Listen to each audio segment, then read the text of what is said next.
General ওয়াকারুজ্জামানকে নিয়ে এক শ্রেণীর মানুষ যে নির্মম এবং নিষ্ঠুর ভাষায় সমালোচনা করছেন, প্রথমত পদ এবং পদবিগত কারণে আমি এর সঙ্গে দ্বিমত পোষণ করছি। একটি রাষ্ট্রের যে গুরুত্বপূর্ণ কতগুলো প্রতিষ্ঠান রয়েছে তার মধ্যে সেনাবাহিনী এবং বিচার বিভাগ খুবই খুবই স্পর্শকাতর একটি বিষয়, এবং এ দুটো বিষয় নিয়ে এবং এ দুটো প্রতিষ্ঠান নিয়ে অতীতে স্বয়ং সম্রাট, রাজা কিংবা মহারাজা যারাই বাড়াবাড়ি করার চেষ্টা করেছেন তাদের সবাইকেই এই দুটো প্রতিষ্ঠানের হাতে মরতে হয়েছে, একেবারে গিলোটিনে মরতে হয়েছে, তলোয়ারের নিচে মরতে হয়েছে। একজন সম্রাট তিনি মনে করতেন যে তার সেনাবাহিনীর প্রধান কোনো বিষয় নয়, কোনো বিষয় নয়। তো এই বিভিন্ন সময়টিতে পরবর্তীকালে যখন সেই সম্রাটদের ব্যবস্থা রেখে গণতান্ত্রিক বিধি ব্যবস্থা হলো, এখানে হিটলারের মতো ডিক্টেটর চলে এলো, জুলফিকার আলী ভুট্টোর মতো ক্ষমতাধর প্রধানমন্ত্রী চলে এলো, বঙ্গবন্ধু শেখ মুজিবুর রহমানের মতো শক্তিশালী প্রধানমন্ত্রী চলে এলো, শেখ হাসিনার মতো শক্তিশালী প্রধানমন্ত্রী চলে এলো, যারা এই প্রতিষ্ঠানগুলোকে নিজেদের চাকর বাকরের মতো মনে করতেন। সেনাবাহিনীর প্রধানকে তুমি করে ডাকতেন, মনে করতেন যে লিডারশিপ, নেতাকর্মীদেরকে যেভাবে ডাকে, এই তুমি কেমন আছো ইত্যাদি ইত্যাদি। বঙ্গবন্ধু তো তুই তুই করে বলতেন। মানে অতিরিক্ত আদর দেখাতে গিয়ে তিনি যে রাষ্ট্রীয় প্রোটোকলটা ভঙ্গ করেছিলেন, তার ফলে সেনাবাহিনীর মধ্যে যে অসন্তোষ তৈরি হয়েছিল, এবং পুরো সেনাবাহিনীকে নিয়ে তিনি হয়তো অনেক ভালো চিন্তা ভাবনা করতেন, পুলিশকে নিয়ে তার অনেক ভালো চিন্তা ভাবনা ছিল, তিনি সবাইকে জনগণ ভাবতেন। কিন্তু রাষ্ট্র এবং জনগণ আলাদা একটা বিষয়, রাষ্ট্র এবং আমলাতন্ত্র আর একটা বিষয়। এই জিনিসগুলো যারা রাষ্ট্রনায়ক, আব্রাহাম লিঙ্কনের মতো যারা রাষ্ট্রনায়ক, রোনাল্ড রিগানের মতো যারা রাষ্ট্রনায়ক, তারা যত সুন্দরভাবে হ্যান্ডেল করতে পেরেছিলেন, কিন্তু যারা এই প্রতিষ্ঠানগুলোকে একত্র করে ফেলেছিলেন এবং নিজেদের লিডারশিপ কোয়ালিটির মাধ্যমে তারা সবাইকে কর্মী হিসেবে সম্বোধন করেছিলেন, তারা কিন্তু আলটিমেটলি সবাই এই দুটো প্রতিষ্ঠান দ্বারা, অর্থাৎ বিচার বিভাগ দ্বারা এবং সেনাবাহিনী দ্বারা ক্ষতিগ্রস্ত হয়েছিলেন। উদাহরণ হিসেবে আমি যাকে বলা হয় জুলফিকার আলী ভুট্টোর কথাই বলি। তিনি দেখে শুনে সবচেয়ে অপদার্থ একজন জেনারেলকে সেনাপ্রধান বানালেন, জেনারেল জিয়াউল হক। তার চেহারাটা বেশি একটা ভালো ছিল না, তিনি আদর করে বলতেন কামন মাই মানকি জেনারেল। তাকে তিনি বানর জেনারেল হিসেবে আখ্যায়িত করতেন। এই কথা শুনে সেনাপ্রধান জেনারেল জিয়াউল হক হাসতেন, কখনো কখনো মাথা নিচু করতেন, আবার কখনো কখনো সালাম করে অতিরিক্ত কৃতজ্ঞতা প্রকাশ করতেন। কিন্তু যখন তিনি সুযোগ পেয়েছেন বিদ্রোহ করার, সঙ্গে সঙ্গে বিদ্রোহ করেছেন, এবং যেই দিন তিনি তাকে গ্রেপ্তার করলেন, জিয়াউল হক যে ভুট্টোকে গ্রেপ্তার করলেন, তখন মিসেস ভুট্টো, যার নাম ছিল নুসরাত, বেনজির ভুট্টোর মা নুসরাত ভুট্টো, তিনি প্রাণান্ত চেষ্টা করেও তার সঙ্গে দেখা করতে পারেননি, এবং তাকে কিন্তু সেই ফাঁসিতে চলতে হয়েছিল। একইভাবে জেনারেল ওয়াকার, তাকে শেখ হাসিনা ডেকে নিয়েছিলেন আত্মীয় হিসেবে, তাকে তুমি তুমি করে হয়তো ডাকতেন এবং পরিবারের একজন সদস্য মনে করতেন। ফলে কি হলো, জেনারেল ওয়াকারের হাতে তার যে পতন হবে, এটি আমার মতো ক্ষুদ্র মানুষ যেদিন তিনি নিয়োগ লাভ করেছিলেন সেই দিনে আমি বলেছিলাম কে এই ওয়াকার, দেখে নেবেন নিয়োগ লাভ করার পর একটা ভিডিওতে, যে শেখ হাসিনা যার প্রতি বেশি বিশ্বাস করেছেন, প্রকৃতি তাকে নিয়ে খেলছে এবং তার হাতে তার পতন হবে, এবং ঠিক সেম ঘটনাটি ঘটেছে। যাই হোক, জেনারেল ওয়াকার, তার পক্ষে আমি কিছু বলবো না এই মুহূর্তে, যেহেতু তার ক্ষমতা তার হাতে, তার পক্ষে কথা বলা মানে অনেকে মনে করবেন যে আমি হয়তো কোনো ধান্দা করছি, আমি কোনো ফন্দি করছি, আমি কোনো ফিকির করছি ইত্যাদি সবকিছু। তো এখন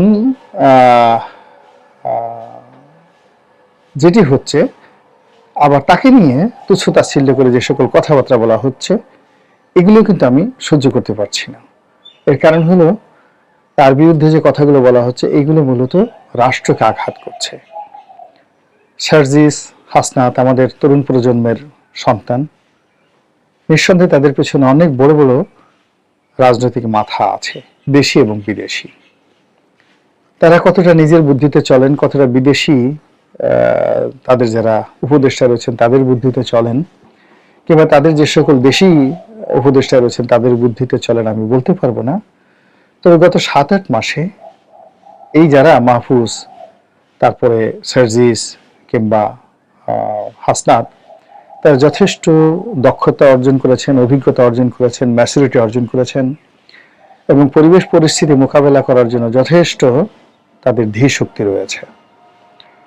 তো কাজেই তারা জেনারেল ওয়াকারুজ্জামানের সাথে বা ডিজিএফআই এর সাথে যে একটা বৈঠক করেছেন, সেই বৈঠকটি নিয়ে তারা কেন ফেসবুক স্ট্যাটাস দিলেন এবং সেই ফেসবুক স্ট্যাটাস নিয়ে এখন সারা বাংলাদেশে রীতিমতো তোলপাড় শুরু হয়েছে এবং রাজপথে নজিরবিহীনভাবে ওয়াকার না হাসনাত, হাসনাত হাসনাত যে স্লোগান হচ্ছে, এটি বাংলাদেশকে রীতিমতো গৃহযুদ্ধের দিকে ঠেলে দিবে।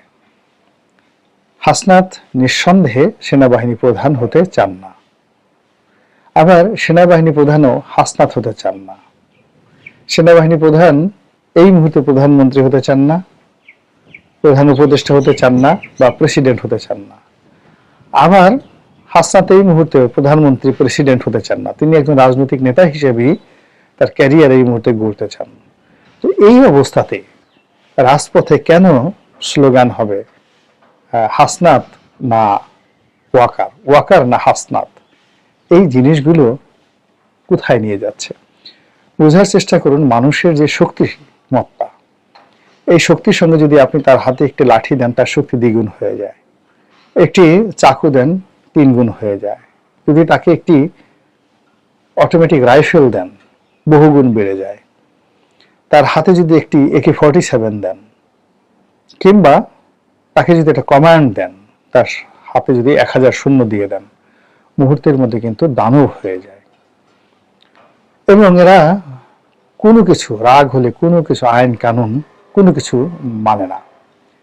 রাজাকে রক্ষা করার জন্য, রাজপ্রাসাদকে রক্ষা করার জন্য, রাষ্ট্রকে রক্ষা করার জন্য সেনাবাহিনী গঠিত হয়েছে, কিন্তু এই সেনাবাহিনীকে নিয়মিত হ্যান্ডেল করতে না পারার কারণে, সঠিকভাবে হ্যান্ডেল করতে না পারার কারণে কত রাষ্ট্র যে তছনছ হয়ে গেছে, কত রাষ্ট্র যে ভেঙে গেছে, তার কোনো ইয়াত্তা নেই।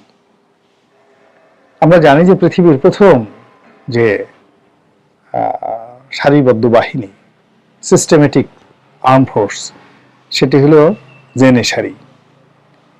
অটোমান সম্রাটরা এই প্রথম তারা একটি নিয়মিত সৈন্যবাহিনী গঠন করেছিলেন। এর আগে কোনো নিয়মিত সৈন্যবাহিনী ছিল না, এমনকি মুঘলদেরও নিয়মিত সৈন্যবাহিনী ছিল না। তারা বিভিন্ন সেনাবাহিনীর কর্মকর্তাদের নিয়োগ দিতেন এবং তাদেরকে জায়গির প্রদান করতেন।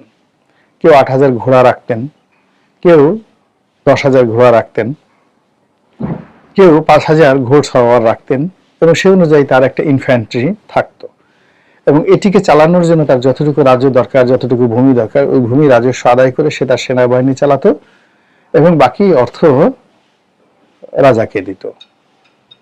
এদের উপাধি ছিল সুবেদার, মসনবদার। এবং এই যে সুবেদার এবং মসনবদার মুঘলরা 3.5 বছর চালিয়েছে, 350 বছর ভারতবর্ষ চালিয়েছে। এই সৈন্যবাহিনীর দ্বারা তাদের যে ক্ষতি হয়েছে, যেটি অকল্পনীয়। কাজেই এই যে বাংলাদেশ সেনাবাহিনী, এটার ইতিহাস দেখেন। স্বাধীনতার পরে আমরা ভারতের সাথে কটি যুদ্ধ করেছি, তারপর অন্য দেশের সাথে কটি যুদ্ধ করেছি কিংবা আগামীতে কটি যুদ্ধ করব, কিন্তু আমাদের জাতীয় রাজস্বের একটা বিরাট অংশ আমরা সেনাবাহিনীর পেছনে খরচ করছি। এবং সেই যে খরচ, সেই খরচ করে সেনাবাহিনীর দেশ রক্ষা করবে, জনগণের প্রয়োজনে তারা কাজ করবে, কিন্তু এই বাহিনীটিকে আমরা বিভিন্ন সময় মিস হ্যান্ডেল করার কারণে, তাদের সাথে ব্যবহার ঠিক মতো না করার কারণে, তাদেরকে দলীয় ক্যাডার হিসেবে ব্যবহার করার যে অপচেষ্টা, তার ফলে আমাদের অনেক দুজন প্রেসিডেন্টকে মরতে হয়েছে। আমাদের দেশে বেশ কয়েকটি সামরিক শাসনের জাতাকল আমাদের পোহাতে হয়েছে।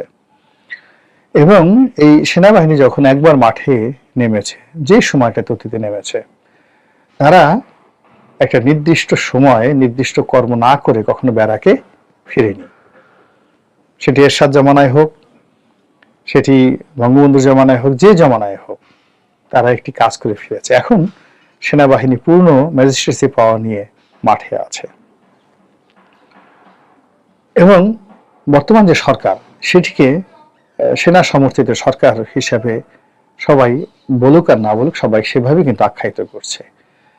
কিন্তু এই জিনিসটি আমরা বুঝতে পারছি না যে কারা পিছন থেকে কলকাঠি নেড়ে বর্তমানে যারা ক্ষমতায় আছেন, তারা, যারা রাজনীতিতে কিংস পার্টি হিসেবে পরিচিত, তারা, এমনকি বিএনপির সঙ্গে সেনাবাহিনীর একটা সরাসরি কনফ্রন্টেশন তৈরি করে দিচ্ছে।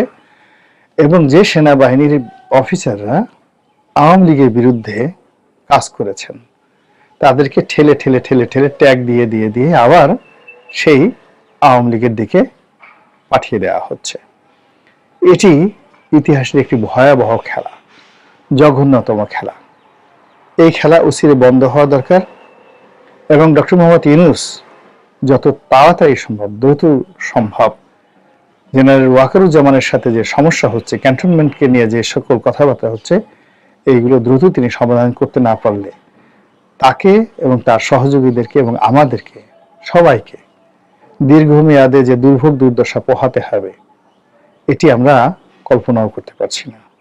মহান আল্লাহ আমাদের সবাইকে হেদায়েত দান করুন এবং হেফাজত করুন। আসসালামু আলাইকুম ওয়া রাহমাতুল্লাহি ওয়া বারাকাতুহু।